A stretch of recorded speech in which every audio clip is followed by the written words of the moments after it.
Hello guys, I'm Glenn Jones, event coverage coordinator here at the St. Louis Standard Open, and Ryan Overturf is in the booth with his deck, which is a blue-red control deck using a lot of the new cards from M13, specifically Augur of Bolas, which is getting a lot of press as a semi-Elvish Visionary, semi-Seagate Oracle kind of guy. How did he play for you today in general? He played really well. He plays really well with Ponder. You can, look at your top three, leave an instant sorcery on top, or you can play Augur, put 3 cards on bottom, and then Ponder, effectively dig through 6 cards. Sure. So it's really good at finding the cards that you need when you need them. So is it safe to say you really want to stick to like the spell-based shell, like the Ponder trick with getting 6 cards deep only really works when you're always digging for a spell, right? Absolutely. So in the mid-game, you have to build to be just developing with spells. Yep.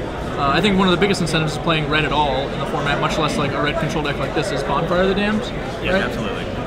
Did you miracle anyone today? I miracled someone pretty hard. I actually lost because I set up a Bonfire for 4 against Augur of Elder, and then he found his 5th forest. So that was kind of awkward, but you can set it up. I've done it for 4 or whatever, and sometimes you miracle it after they're just dead anyway, but it buys you a turn or 2 of dirtling.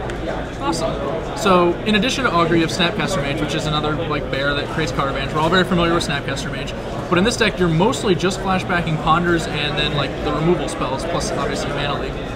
Have you missed like having the additional cantrips that like Delver decks are more familiar with playing? No, I'm actually not really big on Snapcastering just a cantrip. I think more often than not you know exactly what you want to be redundant with.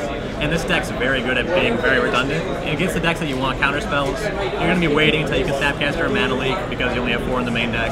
And then against the decks with the creatures, you're going to wait to Snapcaster a Pillar, or if you need to Ponder into the Pillar, then you'll do it. Sure. That makes sense. I know you've got a lot of answers to Geist of St. Trapp, so you came clearly prepared for Delver. Between like the 7 sweepers that can hit it and the images, you're doing pretty good. Yep. You went with Frost Titan in your main deck, but you do feature Consecrated Sphinx in your sideboard, which is your basic kill condition suite. I don't think anyone wouldn't be surprised to see either of these cards, but you've got both, and this is the configuration. So why'd you go with Frost Titan in the main deck? Frost Titan is actually there. He's more of a removal spell. I'm not very concerned about killing my opponent. I'm the kind of player I like to generate as much card advantage as possible and then kill them later. And with Frost Titan, it actually stops a threat that your red spells are generally not very good at dealing with. Sure. When a high toughness creature or something like a Sword of Warren piece comes against you, it's really good at dealing with that and mitigating the effects of that. Plus, it plays so much better with Phantasmal Image than Consecrated Sphinx does. Sometimes you just Frost Titan double image and then they just can't play Magic anymore. Right. So you just lock him out that way. So I guess he really does kind of belong in this corner of the removal category then. Yeah. Everything else in the main deck seems pretty straightforward, so we can talk about the sideboard slots. You've got more pillars, obvious redundancy against Stringer or Geist and other decks like that. Sure.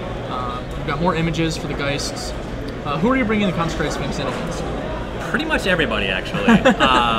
Basically, I'm boarding out Mana Leaks or some of the red spells, and no matter what, some of the Sphinxes are coming in just to have more ways to draw into the spells that I really need, and it attacks for 4 too. Mostly it blocks, really.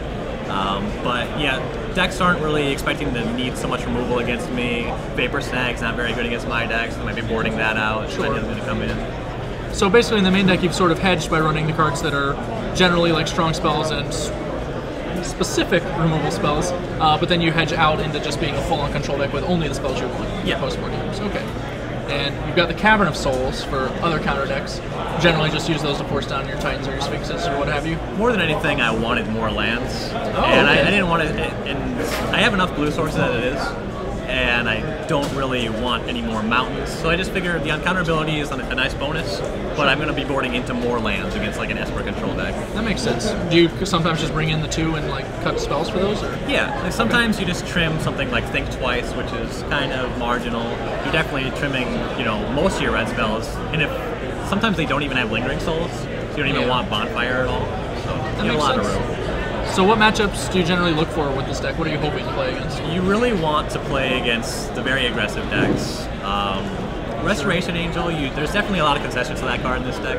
You have 2 Dismember in the main specifically because of that card, then Combust on the sideboards because of that card.